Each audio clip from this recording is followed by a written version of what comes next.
Yo, y'all already know, man. Y'all tuned into the PowerDVD.net. And this segment is sponsored by Zen Master Energy Drink, man. Y'all already know. Zen Master Energy Drink. Hey, yo, I came up with 6 steps you should take if you're about to go and do some time. The first thing you should do, basically, is make sure you go down to your local family courthouse, file for a reduction in your child support if you pay weekly child support.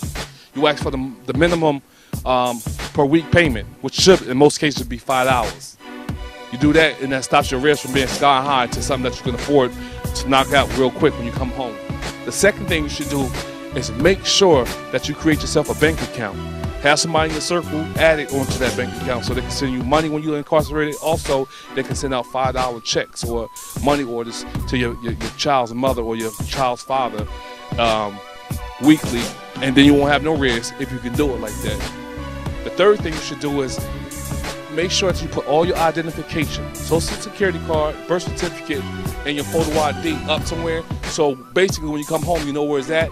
You can get right back into the swing of things versus you have to wait 4 to 5 weeks to go and wait for your things to come in the mail. A lot of times people come home from prison and they do not know what their identification is. So that's a very important thing. Thing number 4, very vital. I know a lot of dudes and chicks probably can't do this, but if you're not married, let your relationship go. Because what happens is it causes stress, anger. When the rumors start to fly around and get back to you in the pen, you start to stress out. We all know that stress leads to cancer. That's the last thing you need going home. Thing number 5, very, very important. If you owe any fines or any loans, make sure that you call down to, the loan officer or to wherever you make your fine payments at and have them freeze your account. What that does is stop the interest from increasing to something crazy when you come home. So say if you took a $2,000 loan out, and if you don't stop the payments and let people know to freeze your account, what happens is basically you owe $8,000 in interest before you come home. So make sure that you call down there and you get that thing frozen. And thing number 6, which is very vital, you go to your doctor, get a full medical exam, a physical medical exam. Because what happens is if you get diagnosed with anything, you become state property once you get incarcerated.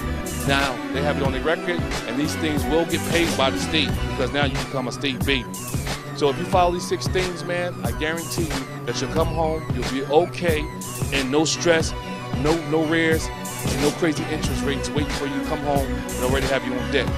You already know. It's PowerDVD.net.